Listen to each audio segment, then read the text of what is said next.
صل علی محمد وآل محمد۔ اعوذ باللہ من الشیطان اللعین الرجیم، بسم اللہ الرحمن الرحیم۔ گفتگو ہماری جو منشور مدیریت امیر المومنین علیہ السلام کا خط جو مالک اشتر کو دیا تھا اسی کو عنوان بنا کر چل رہی ہے۔ پچھلے ہفتے اس کے ایک تیسرے حصے پہ بات کی تھی جو ضبط نہیں ہو پائی تھی، تو میں تھوڑا سا اس کو دوبارہ خلاصہ کر لوں تاکہ وہ محفوظ ہو جائے۔ امیر المومنین فرماتے بَأَشْعِرْ قَلْبَكَ الرَّحْمَةَ بِالرِّعَایَہ، رعایا کے لیے اپنے دل کے اندر رحم و رفت اور لطف و محبت کو جگا دو، یعنی اپنے آپ کو عادی بنا لو، اپنا ٹیمپرمنٹ اس طرح کا بنا لو، مزاج اس طرح کا بنا لو جو آپ کی رعایا ہے، آپ کی عوام ہے جو آپ کو رپورٹ کرتی ہیں، ان کے لیے آپ کے دل میں رحم و رفت، لطف و محبت ہونی چاہیے۔ ان کے لیے وحشی درندے نہ بن جاؤ کہ انہیں نگل جانا غنیمت سمجھتے ہو۔ یعنی ایک مدیریت کا ایٹیٹیوڈ جو ہے، ایک حاکم کا ایٹیٹیوڈ امیر المومنین سمجھا رہے ہیں یہاں پر کہ ایک حاکم کا ایٹیٹیوڈ یہ ہونا چاہیے کہ وہ رحمت کے ساتھ، لطف و محبت کے ساتھ پیش آئے، نہ کہ ہمیشہ اس طرح کی سختی میں رہے کہ بس ان کو میں کسی طرح سے سرکوب کر لوں تو یہ میرے لیے کافی ہے۔ اور اس کی حکمت کیا ہے نا کہ کیونکہ مختلف طرح کے لوگ ہوتے ہیں۔ امیر المومنین فرماتے اس لیے یہ کرنا، یہ روش ہونی چاہیے کہ رعایا میں دو قسم کے لوگ ہیں، یا تو وہ تمہارے دینی بھائی ہیں، اگر دینی بھائی ہے تو پھر دینی تعاہد ہے آپ کا ان کے ساتھ کہ مومنین کے درمیان جو ہے وہ ولایت کا رشتہ ہوتا ہے، جو سورہ توبہ میں بھی ہے، آیت نمبر 70 میں کہ مومنین اور مومنات بعض جو ہے وہ ایک دوسرے کے اولیاء ہیں اور ایک دوسرے کے ساتھ امر بالمعروف اور نہی عن المنکر کرتے ہیں اور صلاۃ کو قائم کرتے ہیں، زکوٰۃ کو عطیہ کرتے ہیں اس کا۔ تو ایک ولایت کا رشتہ مومنین کے درمیان تو ہے، وہ تو آپ کے بھائی ہیں۔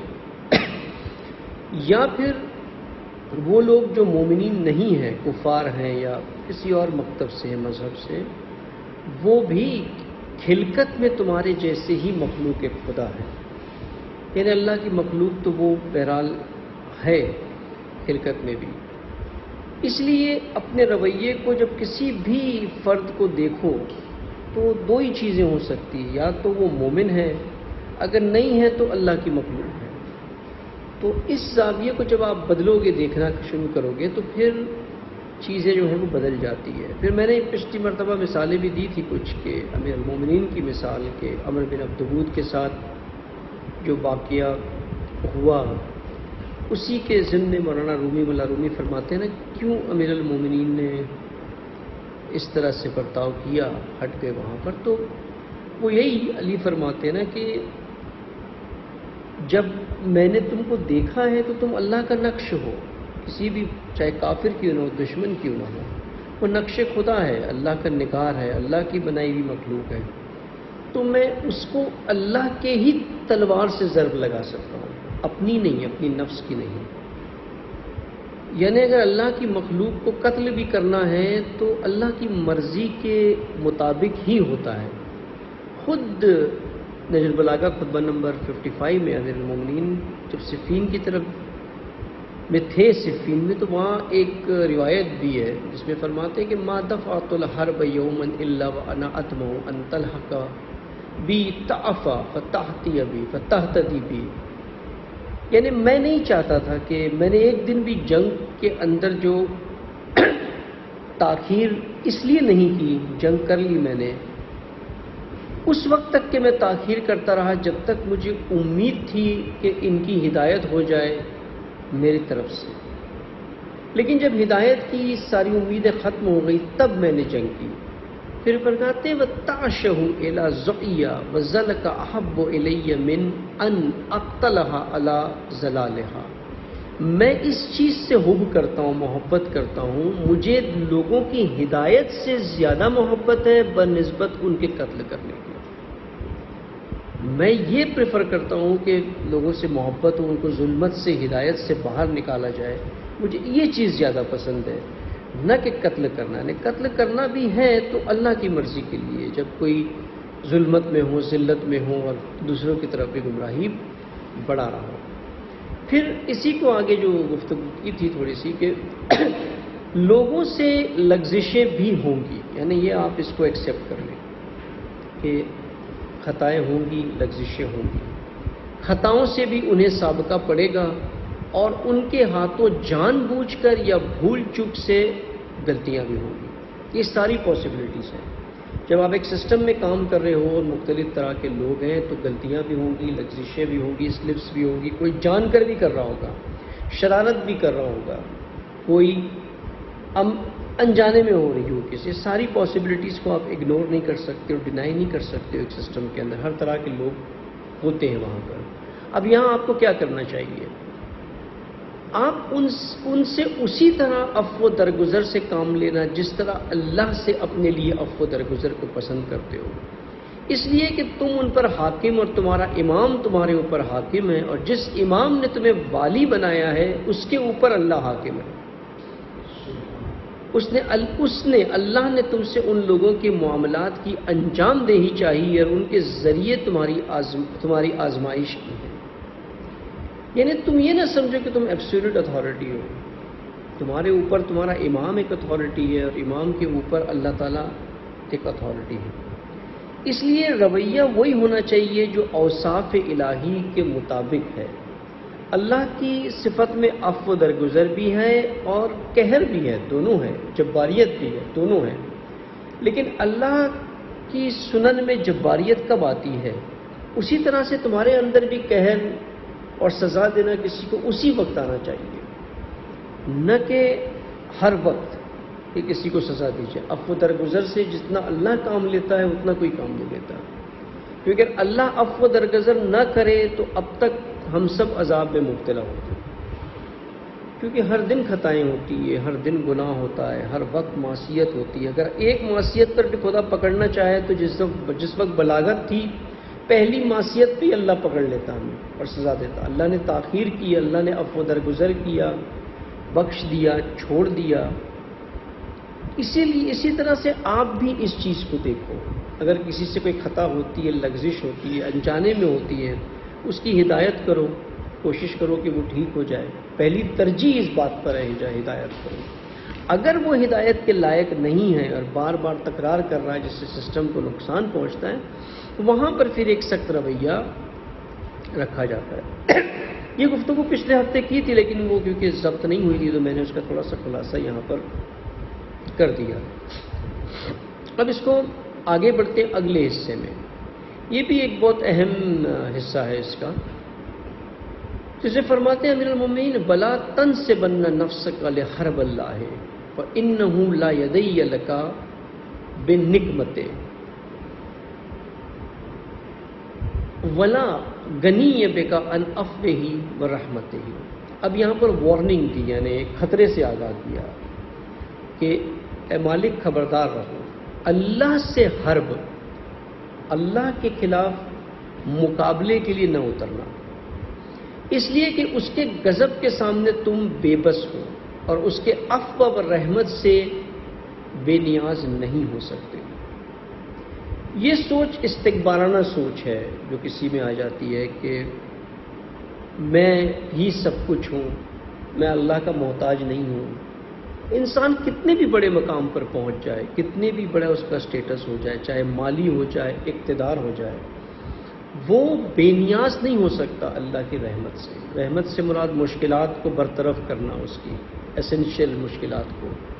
اللہ ہی ہے جو اس کی ضروریات کے اندر جو مشکلات ہے اس کو برطرف کرتا ہے، کتنا بھی بڑا مقتدر کیوں نہ ہو جائے کوئی.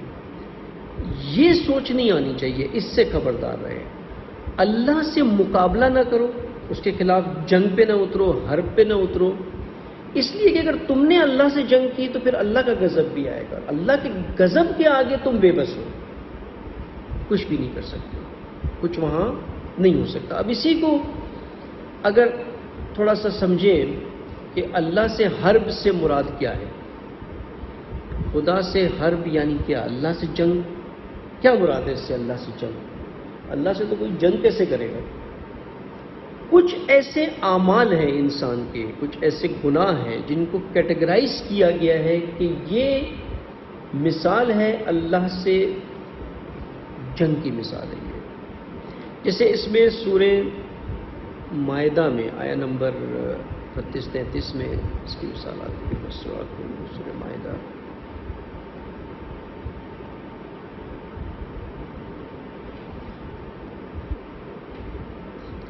یہ دراصل اس کے پیچھے پورا ایک سیاق ہے. اس میں حابل اور قابل کا واقعہ ہے، ایک دوسرے کو قتل کرنے کا. اس کے بعد اللہ تعالیٰ فرماتا ہے من اجل ذالک کتبنا علی بنی اسرائیل، اسی لیے ہم نے بنی اسرائیل کے لیے یہ کتب کیا، یہ سخت کر دیا اصول، یہ قانون کہ انہ من قتل نفسا، کسی نے ایک نفس کو مارا گویا اس نے ساری انسانیت کو قتل کر دیا. بغیر نفس، وہ اگر نفس خطا پر نہ ہو، بے خطا کو، کسی بے قصور کو قتل کر دیا. او فاسد فی الارض، یا زمین پہ فساد پھیلایا. ایک کسی بے قصور کو قتل کیا، ایک کسی کو فساد کیا زمین پہ، اس نے گویا ساری انسانیت کو فکأنما قتل الناس جميعا ومن احیاء، اور کسی نے اگر کسی نفس کو بچایا گویا اس نے ساری انسانیت کو بچایا.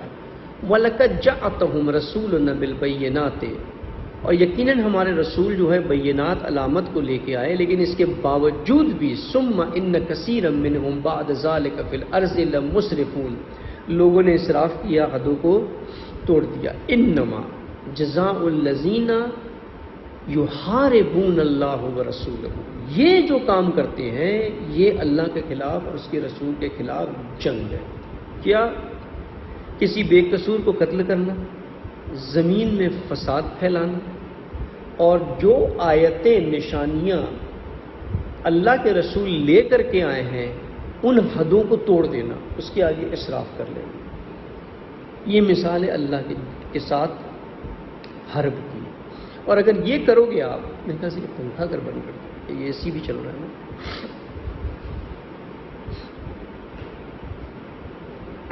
اگر یہ کرو گے آپ، یقیناً وہ لوگ جو اللہ سے اور اس کے رسول کے خلاف حرب کرتے ہیں، جنگ کرتے ہیں اور زمین میں فساد پھیلاتے ہیں، ان کے ہاتھوں اور پیروں کو الٹی طرف سے ایک طرف کا ہاتھ اور ایک طرف کا پیر کاٹ دیا جائے. یعنی یہ سخت سزا ہے، یہ اللہ کا غضب ہے. یعنی ان کے اوپر جو یہ عمل انجام دیتے ہیں. پھر دوسری اور آیت ہے جس میں ربا کا، جو معروف آیت ہے ربا کی سورہ بقرہ میں، کہ وہ جو ربا لیتے ہیں، سود لیتے ہیں، سود خوری کرتے ہیں، یعنی بنا کسی محنت کے کسی کو پیسہ دے کے اس سے فکسڈ اماؤنٹ لینا شروع کر دیتے ہیں. انہوں نے کیا کیا ہے؟ انہوں نے اللہ کے ساتھ حرب کی ہے، جنگ کی ربا. اور اگر آج آپ دیکھیں تو پورا سسٹم ربا پہ چل رہا ہے. یعنی ہر کوئی حالت حرب میں ہے. جب آپ حالت حرب میں ہو تو اللہ کی طرف سے بھی غضب ہے.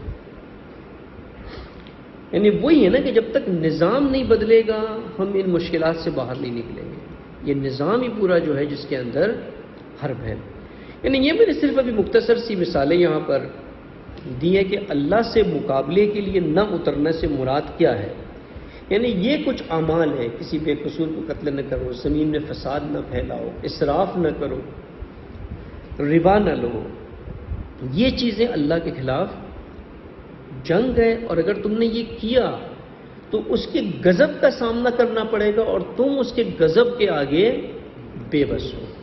اسی طرح سے اور بھی روایتوں میں بھی یہ ملتا ہے. امام صادق علیہ السلام فرماتے ہیں کہ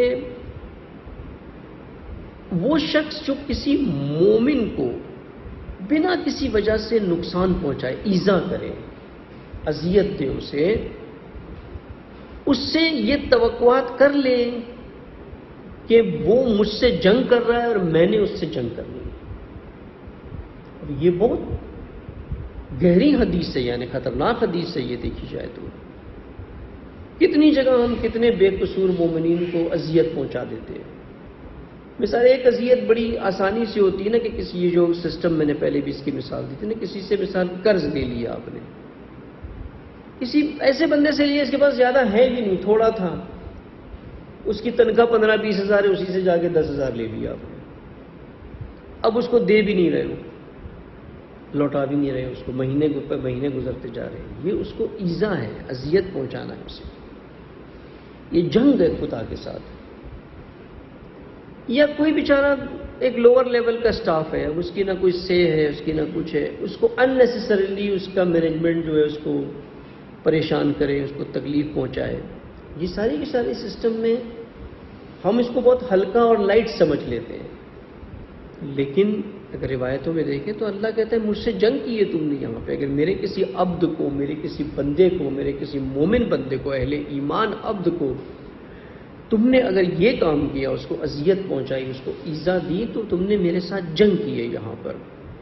پھر ایک اور جگہ من خلف علی یمین وہو یعلم انہ کاذبا فقد بعض اللہ عز وجل، یعنی یہاں بھی جس نے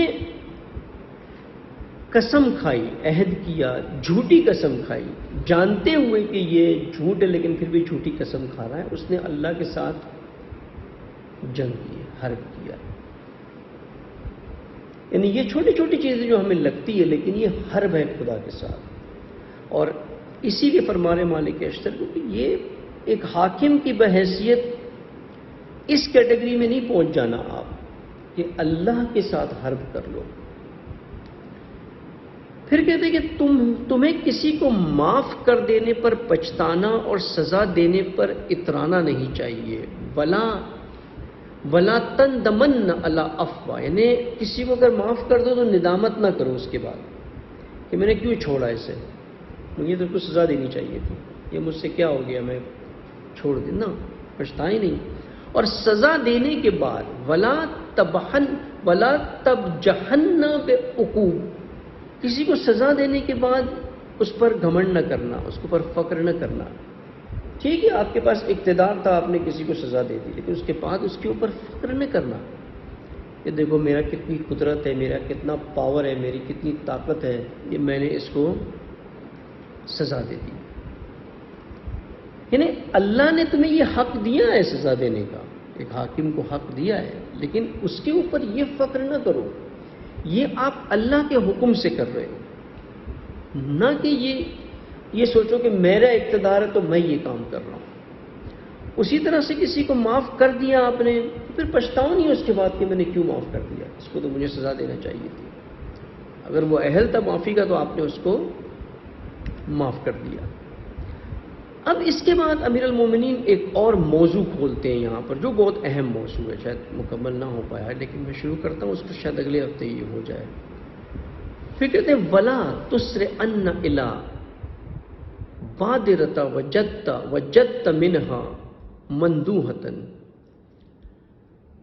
ولا تقولن انی معمر امر فتاء فإن ذلک اذا قعل فی القلب، غصے میں جلد بازی سے کام نہ لو،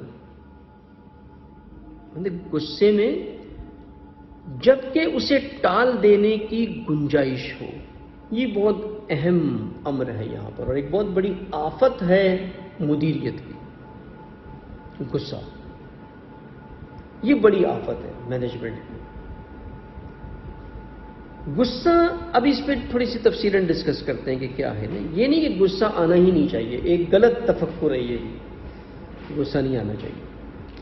غصہ ایک فطرتی تقاضا ہے، ایک فطرت کے اندر رکھا ہے اللہ نے، اس سے انکار نہیں ہے۔ اصل موضوع جو ہے غصہ نہیں ہے، اصل موضوع غصے میں ریئیکشن ہے۔ جب غصہ آتا ہے تو آپ ریئیکٹ کس طرح سے کرتے ہو؟ اگر جلد بازی سے ریئیکٹ کر دو گے حتماً نقصان کرو گے، اپنا بھی کرو گے دوسرے کا بھی کرو گے۔ امام صادق علیہ السلام فرماتے ہیں نا کہ الغضب مفتاح کل شر، مفتاح یعنی کلید، چابی، ہر شر کی چابی جو ہے وہ غضب ہے، غصہ ہے۔ غصے کی حالت میں انسان نہ جانے کتنے اور شر، گناہ، معصیت کر جاتا ہے غصے کی حالت میں۔ اب غصہ ہے کیا نا، اس کو تھوڑا سمجھنے کی بھی ضرورت ہے یہاں پہ، ورنہ ہم مکس کر جاتے ہیں بعض اوقات کچھ چیزوں کے اندر۔ غصہ دراصل ایک انسان کی نفسیاتی حرکت ہے اندر، اس کی نفس کے اندر ایک، اب میڈیکل میں بھی آپ اس کے ہوں گے ڈیفینیشنس نا کہ غصہ جب ہوتا ہے تو کیا کیمیکل ری ایکشنز باڈی میں ہوتے ہیں، کیسے چینج ہوتے ہیں، لیکن میں نفسیاتی طور پہ بات کر رہا ہوں، میڈیکل میں نہیں بات کر رہا ہوں یہاں۔ غصہ جب آتا ہے انسان کو تو اس کے اندر ایک اس کی نفسیاتی حالت بدلتی ہے، اس کا ایک انر سٹیٹ چینج ہوتا ہے، اس کی روحانی حالت، نفس کی حالت بدلتی ہے، جس کی وجہ سے ایک رش آف بلڈ ہوتا ہے باڈی میں۔ یہ میڈیکلی میرے خیال سے غلط تو نہیں کر رہا ہوں، جسارت تو نہیں ہو رہی۔ جب یہ بلڈ رش ہوتا ہے اندر تو اس کے اندر انتقام کی خواہش پیدا ہوتی ہے۔ اصل جب غصہ آتا ہے نا کسی چیز پہ تو اندر جو کیفیت پیدا ہوتی ہے اس کا آؤٹ کم یہ نکلتا ہے، چاہے اس کے ذہن میں ہو یا نہ ہو، لیکن خواہش اندر یہ ہوتی ہے کہ جس نے مجھے غصہ دلایا ہے میں اس سے انتقام لوں۔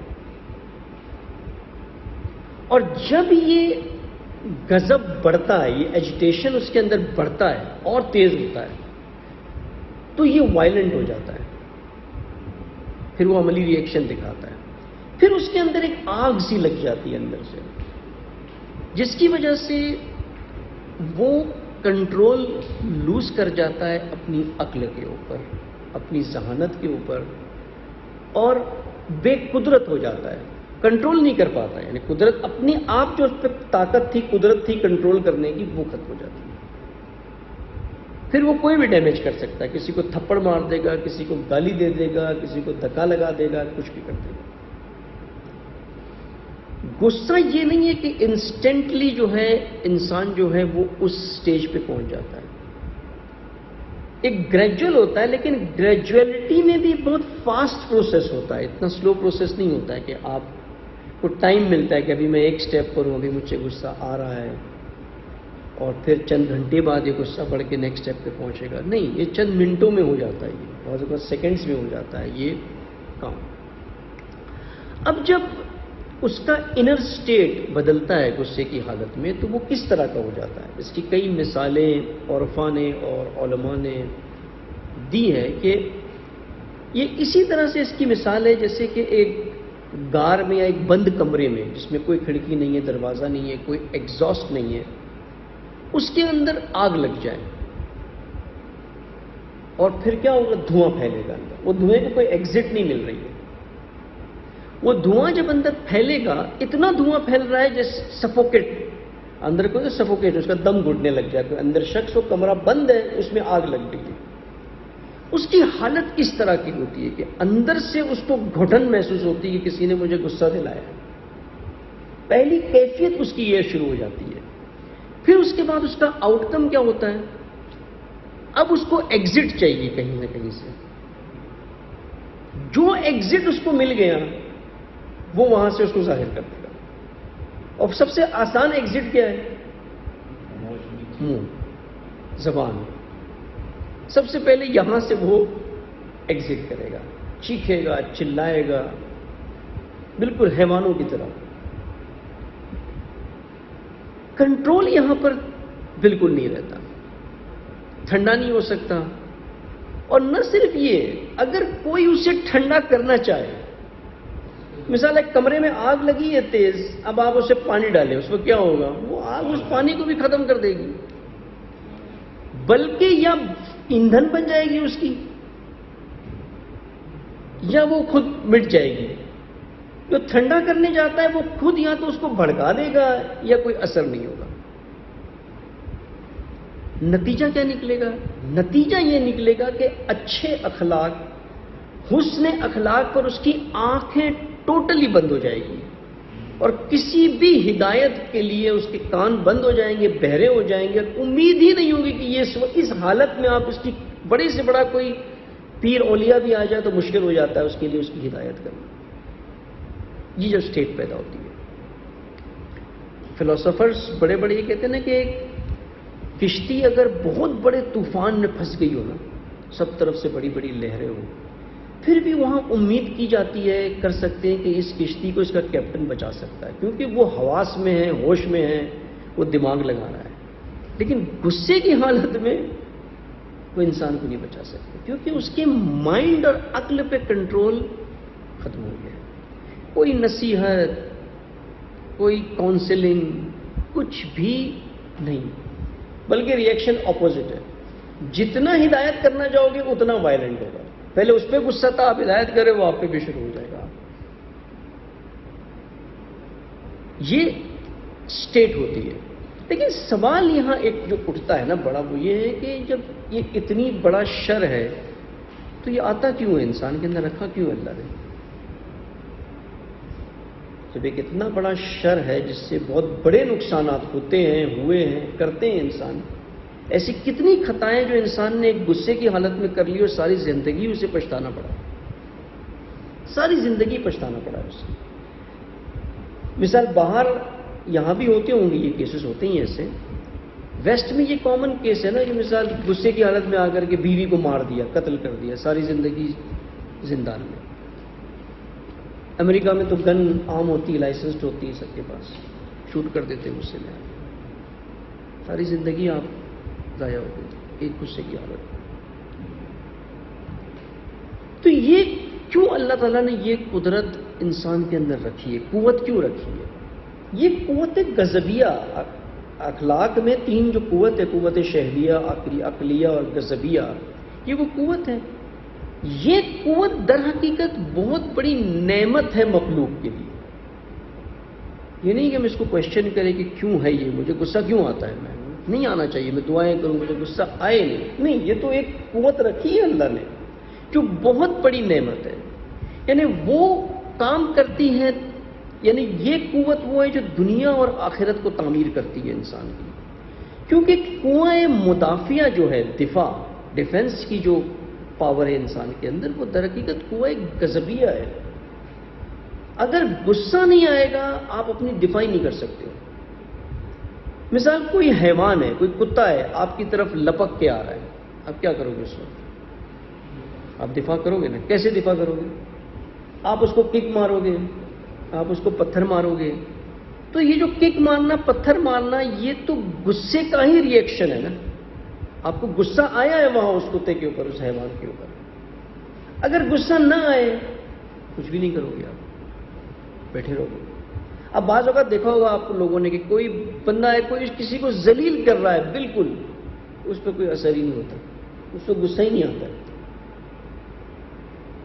تو تیسرا بندہ سوچتا ہے کہ یہ کیا ہے نا، یہ اس کو اتنی ذلت رسوائی اس کی ہو رہی ہے، اس کو ذرا سا ری ایکشن نہیں آتا. اس کی قوت بالکل نیچے پہنچ چکی ہے، قوت غضبیہ.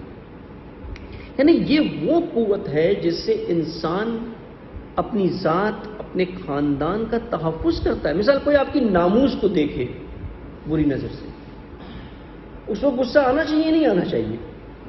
آنا چاہیے نا. اگر نہیں آیا تو پھر تو بے غیرت ہے، پھر تو غیرت نہیں ہے. مثال حیوانوں کے اندر اگر کوئی غضب نہ ہو تو وہ کبھی اپنی دفاع نہیں کر سکتے، کر ہی نہیں سکتے، میں غیر محفوظ ہو جائیں گے. انسان کے اندر نہ ہو تو انسان کامیاب نہیں ہو سکتا. مثال دشمن کے اوپر غصہ آتا ہے تو انسان اس کے مقابلے کے لیے کوئی تیاریاں کرتا ہے. یعنی غضب کا ہونا ایک نعمت ہے، لیکن ایک حد سے نیچے اتر جانا بھی اخلاقی کمزوری ہے، اور ایک حد سے آگے نکل جانا بھی اخلاقی کمزوری ہے. حد سے اگر نیچے اتر آئے تو کیا ہوتا ہے؟ پھر انسان کے اندر کمزوری، ویک ہو جاتا ہے انسان، ہلکا پن شخصیت میں پیدا ہوتا ہے. سستی کی بھی ایک وجہ یہ ہے کہ اس کی قوت غضبیہ جو ہے نا وہ کم ہے. مثال آپ کتنے بندے ہوں گے ڈانٹتے رہے ان کو، آپ کام ہی نہیں کرتے. اس کی قوت غضبیہ جو ہے وہ نہیں ہے، اس کے اندر کم ہو گئی ہے، حد سے نیچے آ گئی. طمع، صبر، استقامت، ریزسٹنس، جب ضرورت ہو وہاں تحمل کا فقدان ہونا، یہ سب اسی وجہ سے آتا ہے کہ قوت غضبیہ کم ہو گئی ہے اس کے اندر. آسائش سے محبت، یہ بیماریاں جو ہوتی ہیں اسی قوت کے کم ہونے کی وجہ سے ہوتی ہے. ڈھیلا پن، ظلم اور جور کو تسلیم کرنا. اب آج انڈیا میں دیکھیں اتنا کچھ ہو رہا ہے لیکن 200 ملین مسلمانوں کو غصہ ہی نہیں آتا. ان کی بچیوں کے سروں سے حجاب اتار دیا گیا.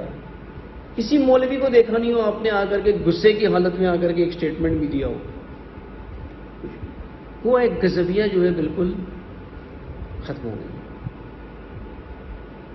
بالکل حد سے نیچے آ گئی. اپنے خاندان اور قوم کی ذلت اور رسوائی کے آگے تسلیم ہو جانا, تسلیم کر لیتا ہے, ہر چیز کو قبول کرتا ہے, بے روح ہو جاتا ہے انسان. یعنی دینی اور اجتماعی طور پہ کنویں غضبیہ کا نہ ہونا, اس کی بہت سنگین اثرات, اور قرآن نے اس چیز کو بڑی اسپیسیفک ایک شعار کی طرح بیان کیا, اشد علی الکفار رحمہ بینہم. یعنی کفار کے آگے شدت, غضب ہونی چاہیے آپ کے اندر, اور مومنین کے ساتھ رحم ہونا چاہیے. اگر یہ نہ ہو تو امر بالمعروف نہیں ہو سکتا, نہی عن المنکر نہیں ہو سکتا, اسلامی حد جاری نہیں ہو سکتی. اگر کسی نے چوری کی ہے اس کو آپ سزا نہیں دے سکتے ہو اگر کوئی غضب نہ ہو, یہ ہو ہی نہیں سکتا. پھر یعنی غضب جو ہے, غصہ جو ہے, اللہ نے ابس نہیں دیا انسان کو. یہ نہیں ہے کہ فضول میں دے دیا ہے اس کو, نہیں, اس کے ایک پرپس کے لیے رکھا ہوا ہے. اسی قوت کے ذریعے بنی آدم کو سعادت ملتی ہے, عزت کی زندگی اس کی گزرتی ہے, تو کنویں غضبیہ کے ذریعے, کہ جہاں کوئی ناانصافی ہوتی ہے اس پر غصہ آتا ہے. اصل موضوع غصہ نہیں ہے کہ غصے کو ختم کر دیا جائے, اصل موضوع ہے اس کا ری ایکشن کیا ہونا چاہیے. اصل ری ایکشن پہ کنٹرول ہے. مرض جو ہے وہ یہاں آتا ہے. ایک مرض یہ ہے کہ نہیں ہونا چاہیے, ایک مرض ہے جب ہوتا ہے تو وہاں ری ایکشن کیسا دکھاتا ہے وہ. یعنی بہت سی نعمتیں اسی قوت کی وجہ سے. یعنی وہی انڈیا کی مثال, اس بچی نے ان کفار کے بیچ میں شدت دکھائی, ایک اللہ اکبر کا نعرہ لگایا. کس حالت میں لگایا؟ اسے غصہ آیا کہ تم مجھے روکتے ہو. یہ اس کی سعادت کا سبب بن گیا ساری دنیا میں. اس قوت کی وجہ سے اس کو سعادت ملی, کہ اسے غصہ آیا کہ تم مجھے حجاب کے ساتھ روک رہے ہو یہاں. یہ تو ایک نعمت ہے نا. دشمنوں سے جہاد کرنا, مال, عزت, الہی اقدار, قانون کی دفاع کرنا, ان سب چیزوں, یہ سب اسی سے ہے. جہاد بالنفس بھی اسی قوت سے ہوتا ہے. یعنی مثال آپ نے غلط کام کیا, کوئی غلط کام ہو گیا, اب وہاں نفس کی کیفیت کیا بنتی ہے؟ اگر کنویں غضبیہ ہو بیلنسڈ, تو انسان کو اپنی ذات پہ غصہ آتا ہے, میں نے کیوں کیا یہ کام میں نے. وہاں وہ نفس سے جہاد کرتا ہے, اپنے آپ پہ اس کو غصہ آتا ہے, یہ کام مجھ سے غلط سرزد ہو گیا, یہ مجھے نہیں کرنا چاہیے تھا. اب اس میں اور بھی بہت سی چیزیں, لیکن اہم نقطہ یہی ہے کہ کنویں غضب انسانی کمال اور شخصیت کے تعادل کے لیے, ماڈریشن کے لیے ضروری ہے. اس کو آپ ایلیمینیٹ نہیں کر سکتے. یہ اجتباع ہے اگر کوئی کہے کہ اس قوت کو مکمل طور پہ ختم کر دیں. مثال صوفی ہیں جو کہتے نہیں ہونا چاہیے, بالکل زیرو ہونا چاہیے. رسول اللہ صلی اللہ علیہ وسلم کی ایک حدیث ہے کہ الغضب یفسد الایمان کما یفسد الخل الاصل. غصہ ایمان کو اس طرح فاسد کرتا ہے جیسے سرکہ, ونیگر, شہد کو فاسد کرتا ہے. اگر غصہ میں تعادل نہ ہو قوت غضبیہ میں, حد سے آگے نکل جائے گا. غصے کی حالت میں انسان اخلاقیت سے دور ہو جاتا ہے. مثلا ابھی یہی جو اسٹیٹمنٹس اپوزیشن کو دیتے ہیں, غیر اخلاقی جملے ہوتے ہیں اس میں, یہ سب غصے کا حد سے آگے نکل جانے کی وجہ سے ہوتا ہے. پہلا کام ہی یہ ہوتا ہے کہ زبان سے اخلاقیت کی حدوں کو توڑ دیتا ہے, برے کلمات استعمال کرے گا. اس کے بعد دین سے دور ہو جاتا ہے. وہ سالم اعتقاد جو ہوتا ہے اس کا وہ ختم ہو جاتا ہے. مثال کسی نے, ایک مولانا نے, سے مجھے یاد ہے وہ, کہ میں نام اشارہ نہیں کرتا, بڑی شخصیت, اس سے کسی نے آ کر کے میٹنگ کی. کسی نے کہا کہ ہم جو ہے نا وہ آغا صاحب کو پسند نہیں کرتے تھے, کہا کہ ان سے ہم کروا دیتے ہیں کوئی صلاح. ان کا یہ جملہ تھا کہ میں شیطان سے وحدت کر سکتا ہوں، اس جواز سے نہیں کر سکتا. ایک معمم یہ ہے غصہ جب حد سے زیادہ ہو کسی کے اوپر، کہ دین سے دور ہو جاتا ہے، اعتقاد اپنے ختم کر دیتا ہے. وہ کہتے ہیں نا اللہ تجھے معاف کر دے گا لیکن میں نے نہیں معاف کرنا. اللہ معاف کر دے، میں نے نہیں معاف کرنا. وہ بوہرا قوم ہے نا، وہ یہ کہتی ہے کہ حضرت حر کو امام حسین نے معاف کیا، ہم نے نہیں معاف کرنا. نہیں جاتے ہو کربلا جائے، کوئی آپ کو بوہری حضرت حر کی آپ کو قبر پہ نہیں ملے گا. وہ کہتے سارا مسئلہ تو اسی بندے نے ڈالا ہے، یہی لے کر کے آئے تھے کربلا میں کہ یہ نہ لاتے تو یہ مسئلہ ہی نہیں ہوتا سارا. تو کیسے ہم اس کو معاف کر دیں؟ وہ امام ہے، وہ رحمت اللہ عالمین کے نماز سے، وہ کر دیں، ہم کیوں نہیں کر سکتے؟ یعنی انسان اپنے اعتقاد کو ختم کر دیتا اور حتیٰ الہاد تک پہنچ جاتا ہے. کفر، شرک بیان کرے گا، شرک والے کام کرے گا، قتل کر دے گا کسی کو. مثال یہی حابل اور قابل والے واقعے میں کہ دونوں نے کہا قربانی دیتے. حسد کا مسئلہ تھا، مسئلہ حسد کا تھا، لیکن جب ایک بھائی کی قربانی قبول نہیں ہوتی اسے غصہ آ گیا. ایک نے غصے میں آ کر کہا میں تجھے قتل کر دوں گا، دوسرے نے جواب دیا وہاں سے کہ میں یہ کام نہیں کروں گا، اگر تو مجھے قتل کرنا چاہتا ہے میں تجھے قتل نہیں کروں گا، مجھے اللہ کا خوف ہے. اس کے اندر اعتدال تھا، تعادل تھا شخصیت میں، یا شخصیت میں نہیں تھا. یعنی الہاد تک پہنچ گیا انسان کہ کسی بندے کی، اور نبی کے بیٹے، یعنی غصے کی کیفیت یہ کہ نبی کا فرزند ہے پھر بھی کنٹرول سے باہر. امام باقر علیہ السلام کہتے کہ شیطان غصے کی حالت میں صرف ایک چنگاری لگاتا اور کچھ بھی نہیں کرتا، اس سے آگے نہیں کرتا، پھر بس یہ خود ہی شعلہ بن جاتی ہے. اب اس میں کچھ روایتیں بھی ہیں جو بہت اچھی روایتیں ہیں کہ کیسے غصہ جو ہے اموڈریشن کیسے ہوتا ہے، اس میں تعادل کیسے بگڑتا ہے. اللہ تعالیٰ موسیٰ سے فرماتا ہے، موسیٰ سے تورات میں، کہ موسیٰ اپنے غضب کو ان لوگوں پہ کنٹرول کرو جن پہ میں نے تمہیں اقتدار دیا ہے، تاکہ میرے غضب سے تم محفوظ رہو. یعنی اپنے سبارڈینیٹ پر، اپنے امپلائیز پر، اپنے سٹاف پر، اپنی رعیہ پر، کہ جہاں اقتدار ہوتا ہے وہاں غصے کے ظاہر ہونے کے امکانات بڑھ جاتے ہیں. مثلا آپ کو اپنے باس پہ جلدی غصہ نہیں آئے گا، نیچے والے پہ جلدی غصہ آئے گا. اور یہ ایک نفسیات ہے کہ کمزور پہ انسان کو جلدی غصہ ظاہر ہوتا ہے. جو کمزور ہوگا، چاہے اقتداری طور پہ کمزور ہو، کیسے بھی اس پہ غصہ آئے گا. حضرت عیسیٰ سے ان کے شاگردوں نے پوچھا کہ کون سی چیز ہے جو سب سے سخت ہے جس کو تحمل کرنا؟ عیسیٰ نے کہا اللہ کا غضب، اللہ کا غصہ، غضب الہی. سوال کیا کیسے بچے؟ کہ خود غصہ نہ کریں. اگر اللہ کے غضب سے بچنے چاہتے ہو تو اپنے غصے کو بھی کنٹرول میں رکھو.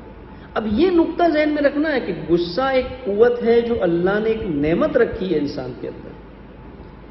غلط کاموں پہ اسے غصہ آنا ہی عدل ہے، لیکن اس کا جب اظہار ہو وہاں اخلاقی حد نہیں کراس ہونی چاہیے، وہاں دینی حد نہیں کراس ہونی چاہیے، وہاں اعتقاد کی مخالفت نہ کر جائے اور وہاں الہات تک نہ پہنچ جائے. یہ ضروری ہے. مثال بیوی ہے، غلط کام کرتی، کوئی حجاب نہ کرے یا کوئی غلط کام کرتی، غصہ آ گیا، کھانا نہیں بنایا، لگی ہے فیس بک پہ، اس پہ چیٹنگ میں، کھانا نہیں بنایا. شوہر گھر آیا تھک کے، کھانا نہیں بنایا. حق بنتا ہے اس کو غصہ آنے کا، لیکن اٹھا کے تھپڑ مار دے اس کو، یا کوئی بےہودہ گالی دے دے، فوش. یہ غلط ہے، یہ پھر حد سے آگے نکل گیا ہے. یہ اس نے کنٹرول کر لیا، کنٹرول اس کا چلا گیا اس کی اپنی نفس کے اوپر سے. اگر غصہ حد سے بار بار آگے بڑھ جائے تو کیا اس کا اثر ہوتا ہے انسان کی شخصیت کے اوپر؟ اس کا پہلا اثر یہ ہوتا ہے کہ دل جو ہے اس میں قساوت آ جاتی ہے، سخت ہو جاتا ہے. اور قرآن کہتا ہے یہ اولئک کل انعام انعام بل ہم اضل، یہ چوپائے بن جاتے ہیں، حیوان بن جاتے ہیں، بدترین۔ اگر دل سخت ہو جائے اس کا نتیجہ یہ نکلتا ہے۔ دل سخت کس سے ہوتا ہے؟ غصہ حد سے آگے۔ آپ غصے کی حالت میں کوئی بھی بہترین مناجات میں لے بٹھا دے کسی کو، اس کو ذرا سا بھی آنسو نہیں آئے گا، اس کے ذہن میں وہی چلتا ہوگا۔ آپ خود تجربہ کر لیں، آپ کو کبھی غصہ آیا ہو تیزی سے، کسی پہ چیخا چلایا اور پھر دعائیں کو میل کھول کے بیٹھ جائے، کوئی اثر نہیں ہوگا اس کو، نماز نہیں پڑھ سکتا ہے، سخت ہو جائے گا۔ اب اس سے بچتے کیسے؟ اس کے بھی طریقہ کار ہے، کیسے اس سے بچنا ہے، کیا کرنا چاہیے، ریئیکشن کیا کرنا چاہیے، اس کا علاج کیا ہے۔ امام باقر علیہ السلام کی ایک اور اچھی روایت ہے کہ کیا غصے سے زیادہ کوئی شے شدید ہے، شدت ہے، وائلنٹ ہے؟ امام خود سوال اٹھا رہے ہیں۔ انسان غصے کی حالت میں کسی کو قتل کر دیتا ہے جس کا خون اللہ کی طرف سے ممنوع تھا، یا کسی متحد خاتون پر تہمت لگاتا ہے، متحد خاتون پر تہمت لگاتا ہے۔ یعنی سنگین عمل ہے کہ کسی متحد شادی شدہ عورت کے اوپر کوئی تہمت لگا دے، کہ غصے میں کرتا ہے۔ عورتیں کر دیتی ہیں، دوسری عورتوں کے اوپر تہمت لگا دیتی ہے، کردار کشی کر دیتی ہے، کیونکہ اس پہ غصہ آیا ہے، کہتے کہ یہ تو آوارہ عورت ہے، غصے کی حالت میں۔ اور یہ بدترین، ہم فرماتے ہیں کہ یہ سب سے زیادہ شدت ہے اس کے اندر، بدترین ہے، سنگین بدترین عمل ہے یہ جو انسان غصے کی حالت میں کرتا ہے۔ انبیاء، اولیاء، مقدسات کی بے حرمتی کرتا ہے۔ مثال کربلا میں یہ کس طرح کے جملے استعمال کیے اہل بیت کے لیے وہاں میدان جنگ میں، یہ غصے کی حالت میں کر رہے تھے۔ اور دنیا آخرت دونوں نابود کر دیتا ہے، شقی بن جاتا ہے انسان اس حالت کے اندر۔ یعنی یہ جڑ ہے، جڑ۔ مثال ایک شخص ہے رسول اللہ صلی اللہ علیہ وسلم کے پاس اور پوچھتا ہے کہ بدو تھا کہ میں صحرا میں رہتا ہوں، مجھے کلام حکمت جو ہے نا وہ سکھائیں، کوئی حکمت کی بات بتائیں، کوئی حاکمانہ بات بتائیں، میں صحرا میں رہتا ہوں۔ رسول اللہ نے کہا کہ میں تجھے حکم دیتا ہوں کہ غصہ نہ کرنا۔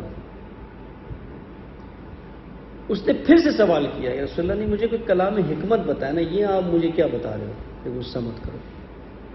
اس نے پھر وہی جواب دیا، 3 مرتبہ یہی سوال کیا، 3 مرتبہ یہی جواب دیا۔ اس کے بعد یہ بدو کہتا ہے کہ آپ اس اے اللہ کا رسول جو بات کرتا ہے اس میں خیر ہوتی ہے، اب میں اس کے بعد یہ سوال نہیں کروں گا، مجھے بات سمجھ میں آ گئی کہ یہی کلام حکمت ہے۔ کیونکہ غصے کو کنٹرول کرنا عقل کا ہی کام ہوتا ہے نا، عقل بے قابو ہو جاتی ہے، یہی کلام حکمت ہے۔ اب اس کا علاج کیسے کرنا اور اس کو کنٹرول کیسے کرنا؟ سب سے پہلا سٹیپ جو ہے اس کو کرنے کا وہ ہے تفکر، غور و فکر۔ یعنی اگر کسی انسان کو خدا نخواستہ عادت پڑ جائے غصے کی کہ بار بار غصہ آتا ہو اس کو، غصے کی حالت میں تفکر نہ کرے، جب اس حالت سے باہر نکلے، اس حالت سے جب باہر نکلے اور پیسفل سٹیٹ میں آئے تو وہاں پر تفکر کرے۔ کس بات پر؟ کہ سب سے پہلے کہ کیا وجہ تھی کہ مجھے غصہ آیا، اس کے نتائج کیا نکلے میری ذات کے اندر، میں نے کیا کیا، اور تیسرا جو میں نے کیا اس کا ریئیکشن اب کیا آنے والا ہے، کہ کیا ہو سکتا ہے، اس پہ کرے، تفکر کرے کہ یہ قوت تو اللہ نے مجھے ایک اجتماعی نظام کے لیے دی تھی، جس سے ایک اجتماعی نظام چل رہا ہے، جس سے میں دوسروں کے حقوق کی دفاع کرنے کے لیے دی تھی، میں نے اسے الہی تدبیر کے برخلاف استعمال کیا۔ تفکر کرے کہ میں نے الہی تعہد کو توڑا ہے، یہاں پر خیانت کی ہے یہ، کہ اللہ نے ایک نعمت مجھے دی تھی کسی اور کام کے لیے، میں نے کسی اور کام میں استعمال کر لیا اس کو۔ تفکر کرے کہ میں عذاب الہی سے نہیں بچ سکتا، یہ پہلا سٹیپ ہے اس کا۔ دوسرا طریقہ کیا ہے، پریکٹیکل عمل کیا ہے، کہ جب انسان پہلی سٹیج میں ہو کہ اسے غصہ آ رہا ہو، وہ کہتے ہیں نا میں پھٹنے والا تھا بس، جب یہ سٹیٹ آئے نا کہ اب آؤٹ آف کنٹرول ہو رہا ہے. اب میں یہاں مثال کوئی مجھے غلط بات مجھ پہ کوئی تہمت لگاتا جا رہا ہے یا مجھے کوئی اس طرح سے کر رہا ہے کوئی, اب میں بھی یہاں پہ اس کو ریئیکشن دکھا کے غصہ گریجولی تدریجاً بڑھ کر کے اس آتش پر پہنچ جاتا ہے. سب سے پہلے اپنا پوسچر چینج کریں پریکٹیکلی. اگر بیٹھے ہوں تو کھڑے ہو جائیں. بہتر تو ہوتا ہے کہ اس جگہ کو چھوڑ کے کچھ دیر کے لیے الگ ہو جائے.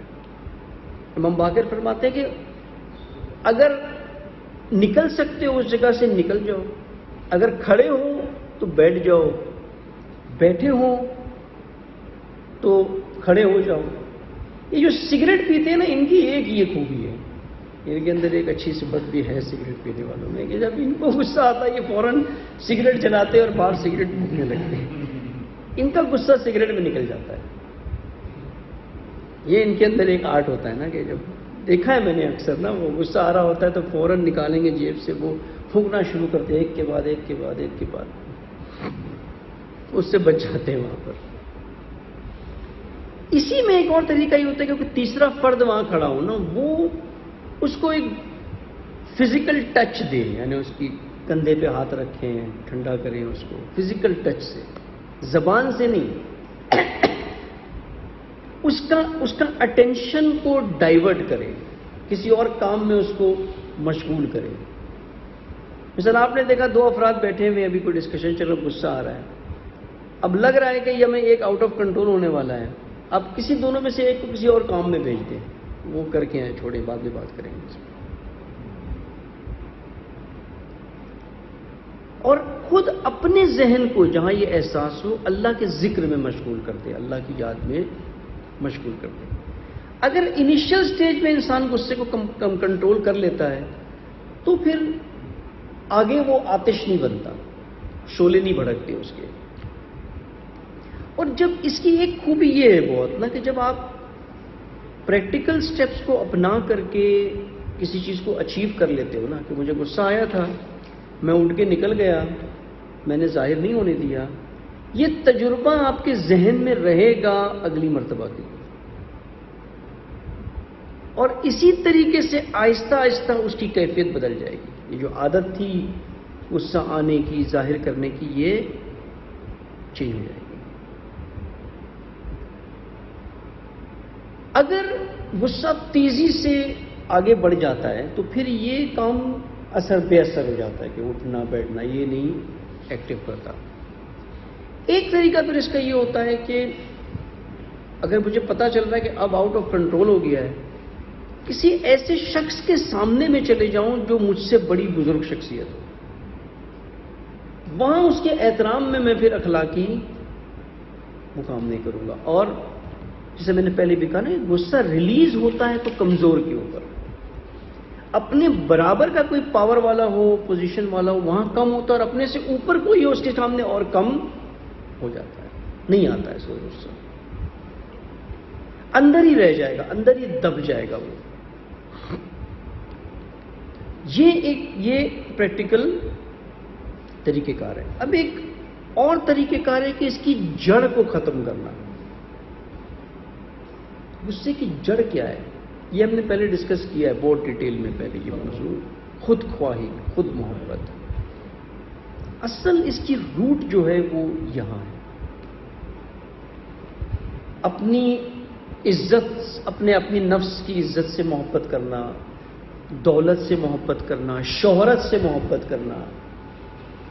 مثال آپ کو کسی نے غلطیاں آپ کی پوائنٹ آؤٹ کر دی کسی کے سامنے, اب آپ کو غصہ آ گیا, کیوں؟ کیونکہ میری شہرت خراب ہوئی, یہاں پہ میری شہرت یہاں پر مجروح ہوئی. اور خود یہاں پر جو مدیریت ہوتی ہے اس کے اندر یہ بھی تھرڈ پارٹی صلاحیت ہونی چاہیے. ایک تو میرے اپنے غصے پہ کنٹرول ہو, لیکن میں جب دیکھوں کہ میری ٹیم میں ایسے افراد ہیں جن میں سے غصہ بھی آتا ہے کسی کو بہت جلدی, وہاں پر بہت احتیاط کے ساتھ نا, کہ مجھے پتا ہے اگر میں نے یہاں کچھ کہہ دیا سب کے سامنے اس شخص کو تو اس کو غصہ آ جائے گا, اس کی نفس پہ لگ جائے گی بات.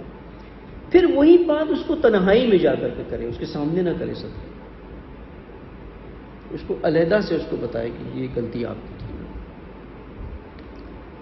جب انسان کو خود سے محبت ہوتی ہے نا, نفس سے, تو وہ اپنی مرضی کو دوسروں پہ تھوپنا چاہتا ہے ہمیشہ کہ آئی ایم آلویز رائٹ.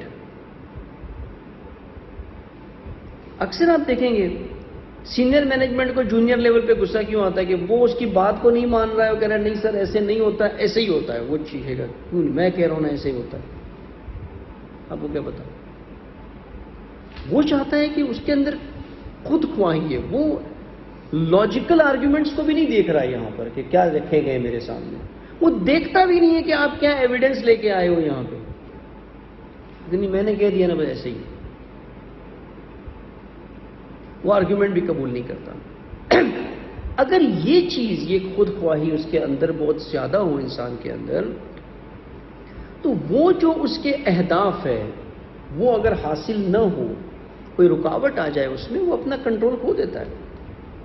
میں چاہتا تھا ایسے ہو, کیوں ایسا نہیں ہو رہا ہے, اپنا کنٹرول کھو دے گا.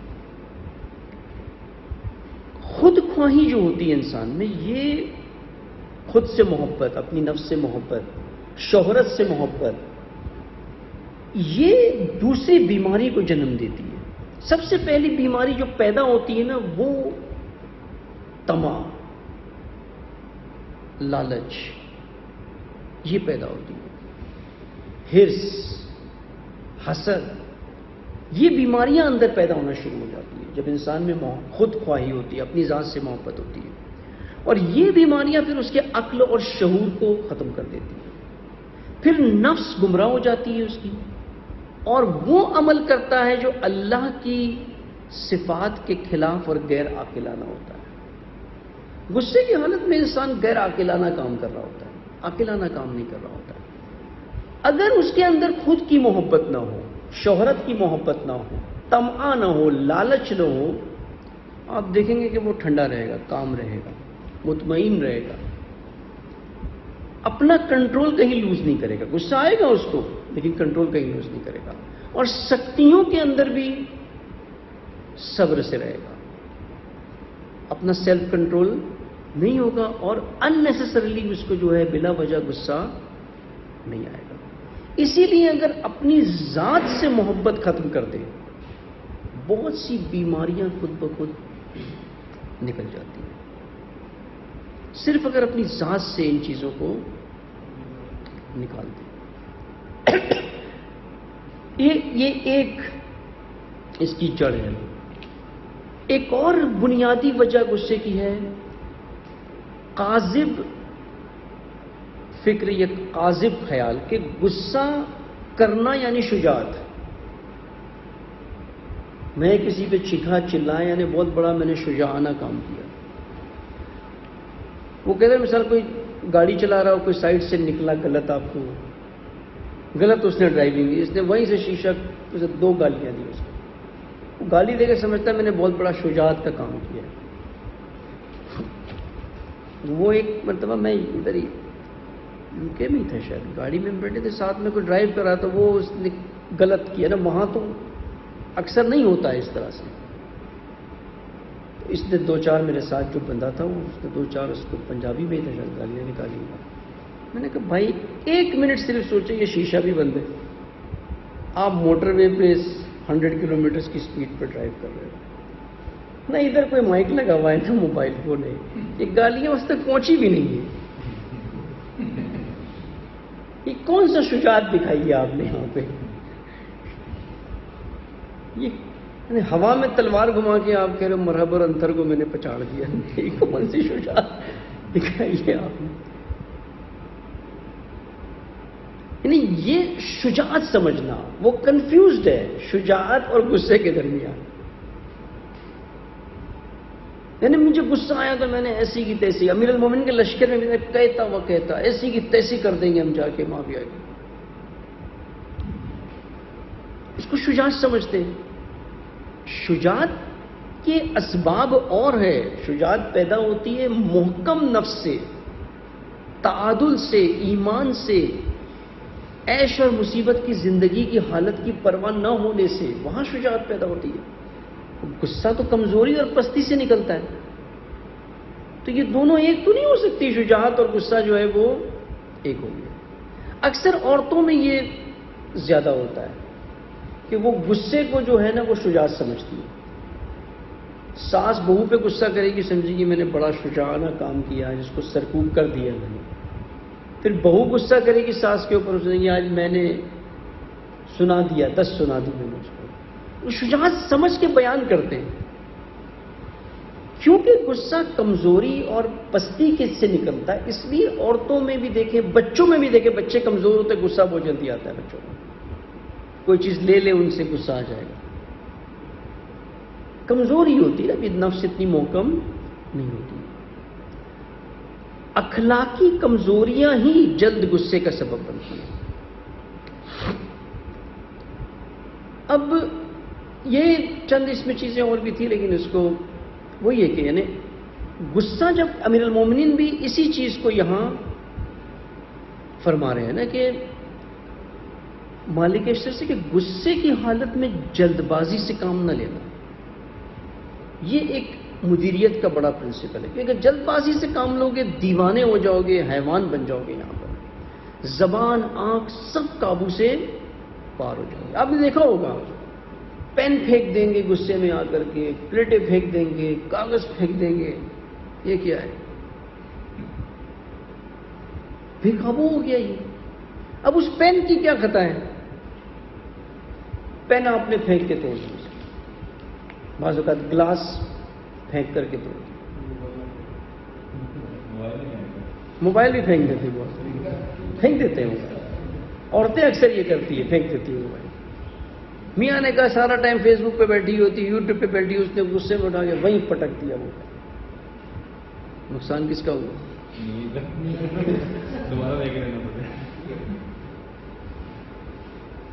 یہ رویہ آ جاتا ہے نا جلد بازی کرنے سے. مین یہی ہے کہ اس کو پہلے سٹیپ پر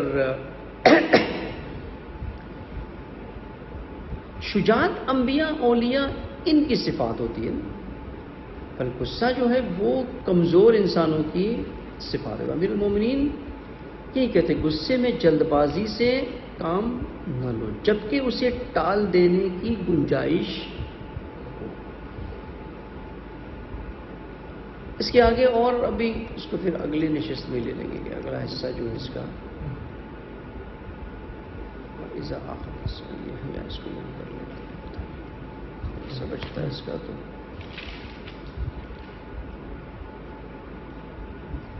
اسی سے متصل ہے وَلَا تَقُولَنَّ إِنِّي مُعَمَّرُ أَمْرُهُ فَطَاعُهُ. کبھی یہ نہیں کہنا کہ میں سلطان ہوں لہٰذا میرے حکم کے آگے سر تسلیم خم ہونا چاہیے، کیونکہ یہ دل میں فساد پیدا کرنے، دین کو کمزور بنانا اور بربادیوں کو قریب لانے کا سبب ہے. اس کو اور تفصیل چاہیے، کیونکہ انسان کو جب اقتدار مل جائے کسی چیز کا تو اقتدار کا مطلب یہ نہیں ہے کہ وہ اپنے آپ کو آمر سمجھنے لگے، سلطان سمجھنے لگے. یہ اقتدار کسی مقصد کے لیے دیا ہوا ہے. یہ نہ سوچے کہ مجھے اقتدار ملا ہے تو میں ہر ایک کو چاہوں کہ میرے آگے تسلیم کر جائے. انشاءاللہ ابھی وقت نکل گیا تو اس کو اور اگلی نشست میں انشاءاللہ کوشش کریں گے.